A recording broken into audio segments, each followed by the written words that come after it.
कदर वाकिफ है मेरी कलम मेरे जज्बातों से। इस कदर वाकिफ है मेरी कलम मेरे जज्बातों से।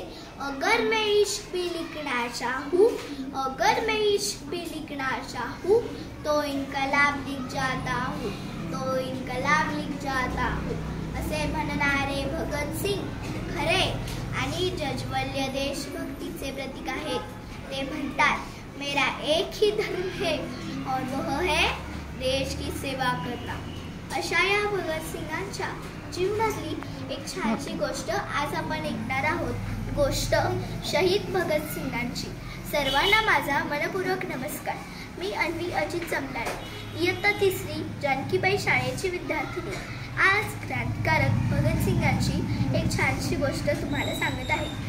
सर्वप्रथम ज्यांच्यामुळे आपल्याला स्वातंत्र्याचा आनंद, अनुभव, अनुभूती प्रत्येक वेळेला मिळत असते त्या असंख्य स्वातंत्र्य योद्ध्यांना मी मनपूर्वक वंदन करते। स्वातंत्र्य हा राष्ट्राचा प्राण आहे आणि तो प्राण फुंकण्याचे काम शेकडो शूरवीरांनी बलिदान देऊन केलेले आहे। जब जब तिरंगा लहराता है, जब जब तिरंगा लहराता है, हे शूरवीरों हमें तुम्हारी याद आती है, हे शूरवीरों हमें तुम्हारी याद आती है।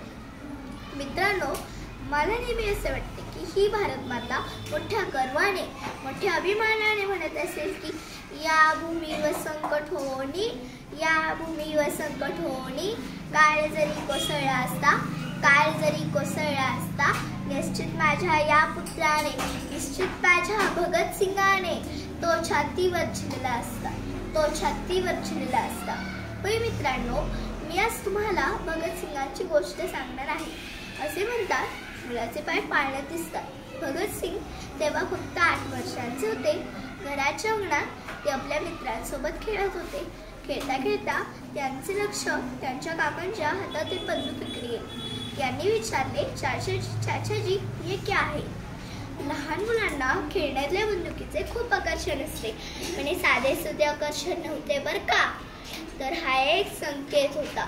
मग काकांनी सांगितले, बेटा यह तो बंदूक है, इससे गोली चलती है और इसका इस्तेमाल कर कर हम अंग्रेजों को हिंदुस्तान के बाहर भगाने वाले हैं। तू अभी छोटा है, तू पढ़ाई कर पढ़ाई।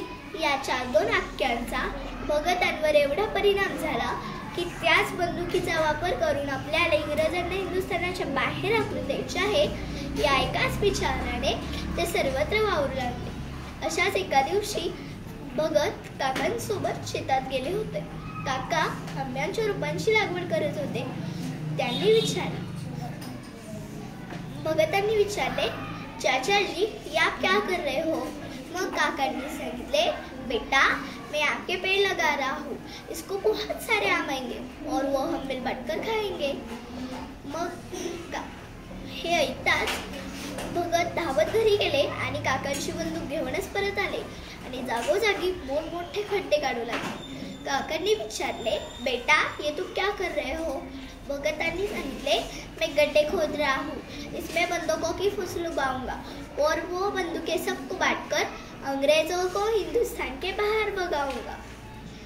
मग काकांनी सांगितले, बंदुकीची शेती न करता क्रांतिकारक चळवळीची शेती कर।